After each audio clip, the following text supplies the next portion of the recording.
Hello friends, ધોરણ 6 સામાજિક વિજ્ઞાન પાઠ 10મો પૃથ્વીના આવરણો. પૃથ્વીના આવરણોની અંદર છેલ્લો લેક્ચર છે. આપણે જુદા જુદા આવરણોની સમજૂતી છે તે મેળવી, જેની અંદર આપણે મૃદાવરણ, જલાવરણ અને વાતાવરણ 3 આવરણો છે તે આપણે ભણી ગયા છીએ. આજના લેક્ચરની અંદર આપણે જીવાવરણ અને માનવ પ્રવૃત્તિની આ દરેક આવરણો પર કેવા પ્રકારની અસર થાય છે તેના વિશેની માહિતી છે તે મેળવશું અને સ્વાધ્યાયના પ્રશ્નોની ચર્ચા કરીને આ ચેપ્ટર છે એ અહીં પૂરું થાય છે. નાનકડું એવું રિવિઝન છે એ કરી લઈએ તો ઉપર છેલ્લી માહિતી મેળવીએ તો પૃથ્વી ગ્રહ છે, સૌર પરિવારમાં આપણી પૃથ્વી સૌથી અજોડ છે, કારણ કે પૃથ્વી એક જ એવો ગ્રહ છે કે જેના ઉપર આ ચારે ચાર આવરણો અસ્તિત્વ ધરાવે છે અને તેના લીધે જ અહીં જીવસૃષ્ટિ છે તે અસ્તિત્વ શક્ય બન્યું છે. હવા અને પાણી એટલે કે વાતાવરણ અને જલાવરણના કારણે સજીવ સૃષ્ટિ છે તે અહીં અસ્તિત્વ ધરાવે છે. જેમાં સૌથી પહેલાં આપણે ચારે ચાર આવરણો છે તેના નામ જોયા હતા: મૃદાવરણ, જલાવરણ, વાતાવરણ અને જીવાવરણ.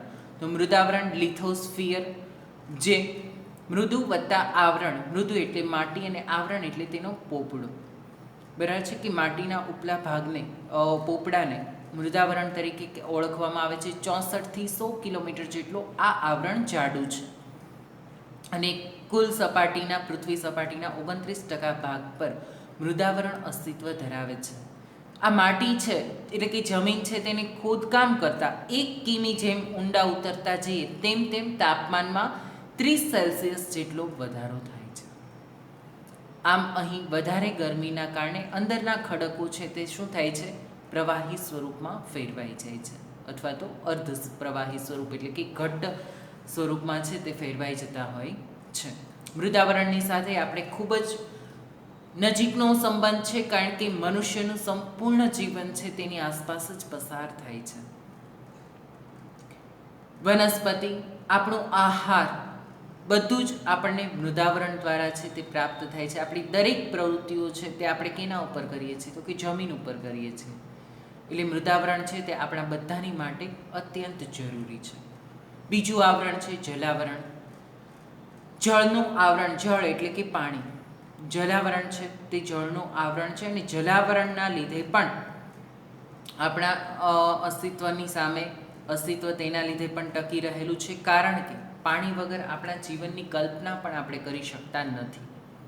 અને ભૂસપાટીના 71% ભાગમાં, 29% ભાગમાં જ મૃદાવરણ છે, બાકી 71% ભાગની અંદર જલાવરણ છે, જેની અંદર જુદા જુદા મહાસાગરો, 4 મહાસાગર આવેલા છે. સૌથી મોટું મહાસાગર પેસિફિક, ત્યારબાદ એટલાન્ટિક મહાસાગર, હિન્દ મહાસાગર અને આર્કટિક મહાસાગર.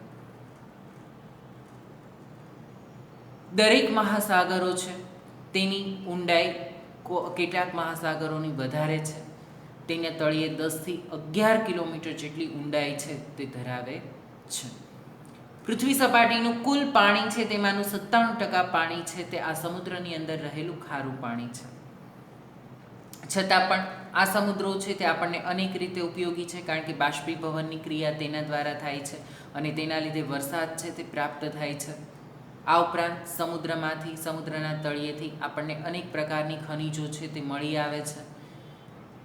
જુદા જુદા પ્રકારની ધાતુઓ છે તે પ્રાપ્ત થાય છે. કિંમતી હીરા, મોતી આ બધું છે તે આપણને સમુદ્રમાંથી પ્રાપ્ત થાય છે.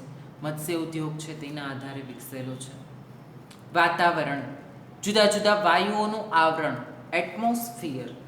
વાતાવરણ, જુદા જુદા વાયુઓનું આવરણ છે તેને વાતાવરણ તરીકે ઓળખવામાં આવે છે. આ વાતાવરણમાં પૃથ્વી સપાટીની ચારે બાજુ છે તે વિખરાયેલું છે. 800 થી 1000 કિલોમીટર સુધી ઊંચાઈએ જતાં આપણને વાતાવરણનો અનુભવ છે તે થાય છે, પરંતુ જુદી જુદી ઊંચાઈએ જુદા જુદા વાયુઓનું પ્રમાણ અલગ અલગ છે. વાતાવરણની અંદર પણ દરેક વાયુઓનું પ્રમાણ અસમાન જોવા મળે છે, જેમાં nitrogen 78.3%, oxygen 20.9%, argon 0.94%, carbon dioxide 0.03% અને અન્ય વાયુઓ છે તે 0.01% છે. જુદા જુદા વાયુઓની ઊંચાઈ પ્રમાણે જઈએ તેમ તેમ આ વાયુઓનું પ્રમાણ છે, કારણ કે હિલિયમ છે તે સૌથી હળવો વાયુ છે, તો તે વાતાવરણમાં ઊંચાઈ સુધી છે તે રહેલો છે, જ્યારે કેટલાક વાયુઓ છે તે અત્યંત ભારે છે, તે માત્ર વાતાવરણમાં છે. કાર્બન ડાયોક્સાઇડ છે તો 20 કિલોમીટર સુધી જ, પૃથ્વી સપાટીથી 20 કિલોમીટર સુધી જઈએ તો કાર્બન ડાયોક્સાઇડ મળશે. 110 કિલોમીટર સુધી ઊંચા જઈએ તો આપણને ઓક્સિજન વાયુ છે તે પ્રાપ્ત થાય છે. પરંતુ 110 કિમીથી વધારે ઊંચાઈ પર આપણે જઈએ તો આપણે ઓક્સિજનના બાટલા છે એટલે કે ઓક્સિજન સેલ છે તે સાથે લઈ જવા પડે, અને તેનાથી ઉપર જઈએ એટલે નાઇટ્રોજન વાયુ છે તે માત્ર પ્રાપ્ત થાય છે. એટલે જેમ જેમ ઊંચાઈ પર આપણે જઈએ તેમ તેમ આપણે આપણી સાથે છે તે આ વાયુઓનું આવરણ એટલે કે ઓક્સિજનની આપણે જરૂર પડે તો તેને સાથે છે તે લઈ જવું પડે છે. ત્યાર પછીનું ચોથું આવરણ છે જીવાવરણ, બાયોસ્ફિયર તરીકે તેને ઓળખવામાં આવે છે. મૃદાવરણ, વાતાવરણ અને જલાવરણ જે ભાગમાં જીવસૃષ્ટિ વ્યાપેલા છે તેને જીવાવરણ કહે છે. બરાબર છે કે મૃદાવરણ, વાતાવરણ અને જલાવરણ જે ભાગની અંદર જીવસૃષ્ટિ અસ્તિત્વ ધરાવે છે, આ જીવસૃષ્ટિની અંદર વનસ્પતિ, મનુષ્યો, પ્રાણીઓ બધાનો સમાવેશ થાય છે કે જેની અંદર જીવ છે જે પોતાની રીતે પ્રજનન કરી શકે છે અને પોતાનું અસ્તિત્વ ટકાવી શકે છે. તેનો સમગ્રનો સમાવેશ સજીવ સૃષ્ટિમાં કરવામાં આવે છે. પૃથ્વી એક જ એવો ગ્રહ છે કે જેને જીવાવરણ મળ્યું છે. બાકીના કોઈ પણ ગ્રહો ઉપર હજી સુધી જીવાવરણના નક્કર પુરાવા પ્રાપ્ત થયેલા નથી. જીવાવરણમાં વિવિધ પ્રકારની જીવસૃષ્ટિનો સમાવેશ થાય છે. આ જીવસૃષ્ટિમાં માનવ તેમજ વનસ્પતિ અને પ્રાણીઓનો સમાવેશ થાય છે. કે જીવાવરણમાં કોનો કોનો સમાવેશ થાય તો કે વનસ્પતિ તે પણ સજીવ છે, મનુષ્ય અને પ્રાણીઓ જેટલા સજીવો છે તે બધાનો સમાવેશ જીવાવરણની અંદર થાય છે. પૃથ્વી પરના સજીવો ખોરાક જીવાવરણમાંથી મેળવે છે. પૃથ્વી પરના સજીવો છે તે ખોરાક શેમાંથી મેળવે છે? જીવાવરણમાંથી. આપણે છે તે ખોરાક શેમાંથી મેળવીએ છીએ? જીવાવરણમાંથી. કારણ કે આપણે વનસ્પતિમાંથી છે તે જુદા જુદા ફળ, ફૂલ, અનાજ, કઠોળ આ બધાનો ખોરાકમાં ઉપયોગ કરીએ છીએ. તો આ બધું આપણને ક્યાંથી મળે છે? જીવાવરણમાંથી મળે છે. શાકાહારી પ્રાણીઓ છે તે વનસ્પતિ ખાઈને પોતાનું અસ્તિત્વ ટકાવી રાખે છે, તો તે લોકો જીવાવરણમાંથી ખોરાક મેળવે છે. માંસાહારી પ્રાણીઓ છે તે તૃણાહારી પ્રાણીઓને ખાઈને જીવે છે, એટલે કે શાકાહારી પ્રાણીઓને ખાઈને જીવે છે, તો તેનો પણ ખોરાક શું થયો? જીવાવરણ. માંસાહારી મનુષ્ય છે તે પણ જીવાવરણમાંથી ખોરાક મેળવે છે. આ સિવાય આપણે માછલીનો ની બધાનો ખોરાકમાં ઉપયોગ કરતા હોઈએ તો તે બધું પણ આપણને જીવાવરણમાંથી પ્રાપ્ત થાય છે. ટૂંકમાં જીવાવરણમાંથી જ આપણને ખોરાક પ્રાપ્ત થાય છે, સજીવોને ખોરાક મળે છે. જીવાવરણના સજીવો માનવ જગતને વૈવિધ્યપૂર્ણ ખોરાક અને કાચો માલ પૂરો પાડે છે. કે જીવાવરણના સજીવો છે તે માનવ જગતને, સમગ્ર માનવ સૃષ્ટિને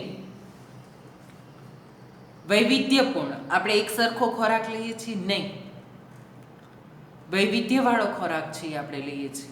જુદા જુદા પ્રકારની અનેક ચીજ વસ્તુઓનો આપણા ખોરાકની અંદર સમાવેશ થયેલો છે. આમ માનવ જીવનના અસ્તિત્વ અને નિર્વાહનો આધાર જીવાવરણ છે. કે માનવ જીવનનો આપણું અસ્તિત્વ જેના લીધે ટકી રહેલું છે તેનો આધાર, તે શેના આધારે આપણું અસ્તિત્વ ટકી રહેલું છે? તો કે જીવાવરણના કારણે. એટલે જીવાવરણ આપણા અસ્તિત્વ માટે અત્યંત જરૂરી આવરણ છે. માનવ પ્રવૃત્તિઓ પર આ ચારે ચાર આવરણોની અસર કેવા પ્રકારની જોવા મળે છે તે પહેલાં આપણે એક આકૃતિ દ્વારા છે તે ફરીવાર રિવિઝન કરી લે ચારે ચાર આવરણોને. તો આકૃતિ છે એ આપણે જોઈએ.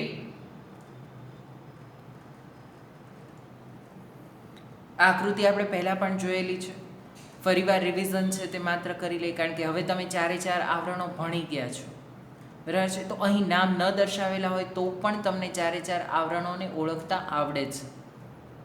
કે મૃદાવરણ એટલે જ્યાં જમીન ભાગ છે તે પર્વત સ્વરૂપમાં હોય, રસ્તાના સ્વરૂપમાં હોય, મેદાની સ્વરૂપમાં હોય કે ઊંડી ખીણ હોય, તે બધાનો સમાવેશ મૃદાવરણમાં કરવામાં આવે છે. હવે ત્યાં ખોદકામ કરવામાં આવે તો ગરમીનું પ્રમાણ કેવી રીતે વધશે?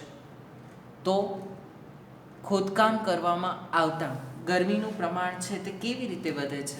આપણે ભણી ગયા છીએ કે 30 સેલ્સિયસનો વધારો થાય છે. 1 કિલોમીટર જેટલી ઊંડાઈ આપણે જઈએ એટલે 30 સેલ્સિયસ જેટલું તાપમાન વધી જાય. 2 કિલોમીટર ખાડો ખોદીએ તો કેટલા સેલ્સિયસ તાપમાન વધશે? 60 સેલ્સિયસ. 3 કિલોમીટરનો ખાડો ખોદીએ તો 90 સેલ્સિયસનું તાપમાન વધશે. આ પૃથ્વીનો પોપડો કેટલો જાડો છે? તો 64 થી 100 કિલોમીટર જેટલો જાડાઈ ધરાવે છે. બરાબર છે. બીજું આવરણ આપણે જોયું જલાવરણ. જલાવરણની અંદર પાણીનું આવરણ છે. સમુદ્ર, નદીઓ, ઝરણા, સરોવર, પૃથ્વી સપાટી ઉપર જ્યાં જ્યાં પાણી રહેલું છે તે આવરણનો સમાવેશ જલાવરણમાં કરવામાં આવે છે. ત્યાર પછી આપણે જોયું વાતાવરણ. Nitrogen, oxygen, argon, carbon dioxide અને અન્ય બધા જ વાયુઓનો સમાવેશ વાતાવરણમાં કરવામાં આવે છે. અને જીવાવરણ. વાતાવરણ છે તે 800 થી 1000 કિલોમીટર સુધી છે તે ફેલાયેલું છે. અને જીવાવરણ એટલે સમગ્ર સજીવ સૃષ્ટિ કે જેની અંદર સમગ્ર સજીવ સૃષ્ટિનો સમાવેશ છે તે કરવામાં આવેલો છે. જેમાં વનસ્પતિ, મનુષ્યો, પ્રાણીઓ, પશુ પક્ષીઓ બધાનો સમાવેશ છે તે જીવાવરણની અંદર કરવામાં આવે છે. બરાબર છે. હવે માનવ પ્રવૃત્તિઓની આ દરેક આવરણો પર કેવા પ્રકારની અસર થાય છે તે જોઈએ. તો જીવાવરણ મોટે ભાગે સંતુલિત સ્થિતિમાં છે, પરંતુ માનવીય વિક્ષેપ જ્યારે સંતુલિત તંત્રમાં ખલેલ પહોંચાડે છે ત્યારે મુશ્કેલીઓ ઊભી થાય છે. પર્યાવરણનું શોષણ કરી કરાતા વિકાસને પરિણામે કુદરતી પોષણ કડી જોખમાય છે અને આવી સ્થિતિ માનવ અને પર્યાવરણ માટે હાનિકારક છે. કે જીવાવરણ મોટે ભાગે સંતુલિત સ્થિતિમાં છે. હવે મિત્રો તમે વિચાર કરો કે જો પોષણ કડી છે તેમાં સૌથી પહેલા શું છે? તો વનસ્પતિ છે, પછી તૃણાહારી પ્રાણીઓ છે, પછી માંસાહારી પ્રાણીઓ છે.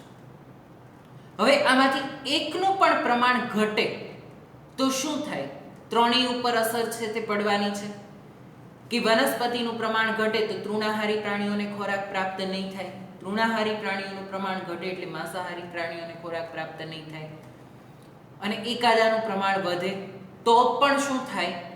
બીજાને અસર થાય કે તૃણાહારી પ્રાણીઓ વધી ગયા તો એ પોતાના ખોરાકમાં વનસ્પતિનો ઉપયોગ કરશે તો વનસ્પતિ ઉપર જોખમ ઊભું થાય. માંસાહારી પ્રાણીઓ વધી જાય તો એ પોતાના ખોરાકમાં છે તૃણાહારીનો ઉપયોગ કરશે તો તૃણાહારી પ્રાણીઓ ઉપર જોખમ ઊભું થાય. એટલે જ્યાં સુધી મનુષ્ય છે એમાં દખલગીરી કરતો નથી ત્યાં સુધી આ સંતુલન જળવાઈ રહેલું છે. પરંતુ ઘણી વખત છે તે લોકોના દખલગીરીના કારણે આ પ્રકારની સમસ્યાઓ છે તે પણ ઉદ્ભવી શકે છે. અને આ પ્રકારની સમસ્યાઓને કારણે લોકોનું અને જીવન છે તે જોખમમાં મુકાઈ જતું હોય છે. ત્યારબાદ આપણે સ્વાધ્યાયની ચર્ચા છે તે કરીએ. તો સ્વાધ્યાયના પ્રશ્નો તમારે ફેરબુકની અંદર લખવાના છે. પાકી નોટની અંદર પ્રશ્નો, ખાલી જગ્યા, ખરા ખોટા અને ટૂંક નોંધ બધું જ લખવાનું છે. બરાબર છે. પ્રશ્નોની ઉપર છેલ્લી માહિતી છે એ તમને આપી. તો પૃથ્વી પરના મુખ્ય આવરણો કેટલા છે? તો કેટલા આવરણો છે? 4. મૃદાવરણ, જલાવરણ, વાતાવરણ અને જીવાવરણ. મૃદાવરણ એટલે શું? તો માટીનું જે આવરણ છે તેને મૃદાવરણ તરીકે ઓળખવામાં આવે છે.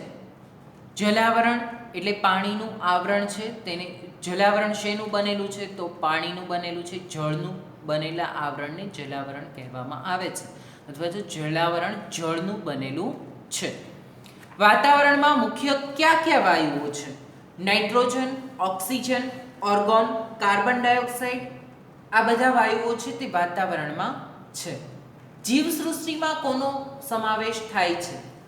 સમગ્ર સજીવોનો સમાવેશ જીવસૃષ્ટિમાં થાય છે, જેમાં મનુષ્ય, વનસ્પતિ, પ્રાણીઓ બધાનો સમાવેશ છે તે જીવસૃષ્ટિમાં કરવામાં આવે છે.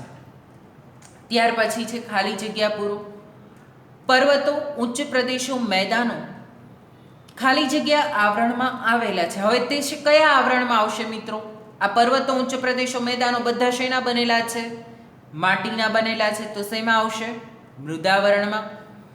ત્યાર પછી પૃથ્વી સપાટીથી આશરે ખાલી જગ્યા કિમી સુધી વાતાવરણ વિસ્તરેલું છે. તો કેટલા કિમી સુધી આપણે ભણી ગયા છીએ? 800 થી 1000 કિલોમીટર સુધી. વાતાવરણમાં ખાલી જગ્યા વાયુનું પ્રમાણ સૌથી વધારે છે. તો કયા વાયુનું પ્રમાણ સૌથી વધારે છે? નાઇટ્રોજન વાયુ. બરાબર છે. નાઇટ્રોજન વાયુનું પ્રમાણ છે તે વાતાવરણમાં સૌથી વધારે છે. કેટલા ટકા છે? 78.3%. ખરા ખોટા? નીચેના વિધાનો ખરા છે કે ખોટા તે જણાવો. તો વાતાવરણમાં ઓક્સિજન 150 કિમીની ઊંચાઈ સુધી હોય છે. આ વિધાન ખરું છે કે ખોટું છે? ઓક્સિજન છે એ કેટલા કિમીની ઊંચાઈ સુધી હોય? માત્ર 110 કિમીની ઊંચાઈ સુધી જ હોય. પછી ઓક્સિજન છે તે વાતાવરણમાં પ્રાપ્ત થતું નથી. એટલે વિધાન કેવું આવશે? ખોટું આવશે. બીજો પ્રશ્ન છે, ખરું ખોટું છે. મહાસાગરો આપણા જળમાર્ગો બન્યા છે. સાચું છે. મહાસાગરો દ્વારા આપણે એક સ્થળેથી બીજા સ્થળે છે તે જઈ શકીએ છીએ. એટલે મહાસાગરો આપણા જળમાર્ગો બન્યા છે.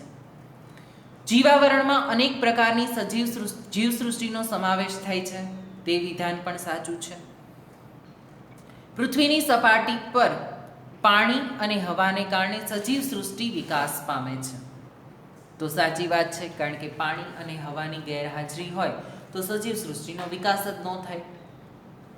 ઓઝોન વાયુ સૂર્યના પારજાંબલી કિરણોથી પૃથ્વી પરના સજીવોને બચાવે છે. સાચું છે, કારણ કે ઓઝોન વાયુ છે તે સૂર્યના પારજાંબલી કિરણો છે તેનું શોષણ કરે છે અને પૃથ્વીના સજીવોને પ્રચંડ ગરમીથી રક્ષણ આપે છે. ટૂંકનોંધ લખો. વાતાવરણ. તો વાતાવરણ વિશેની ટૂંકનોંધ છે તે તમારે પાઠ્યપુસ્તકમાં આપી છે, તેના આધારે લખવાની છે. જેમાં વાતાવરણ એટલે જુદા જુદા વાયુઓનું બનેલું આવરણ છે. આ વાયુઓમાં જે વાયુઓનો સમાવેશ થાય છે તેનું પ્રમાણ કેટલું છે. આ સિવાય તમારે વાતાવરણની અંદર કેટલા કિલોમીટર સુધી વાતાવરણ ફેલાયેલું છે, માનવ જીવન સાથે તેનો કેવો સંબંધ છે તે, જલાવરણનું મહત્ત્વ. જલાવરણ મુદ્દાની અંદર જ બીજો પેરેગ્રાફ, જે પાછળના પાના ઉપર બીજો પેરેગ્રાફ આપેલો છે, તેમાં તમારે જલાવરણનું મહત્ત્વ દર્શાવેલું છે.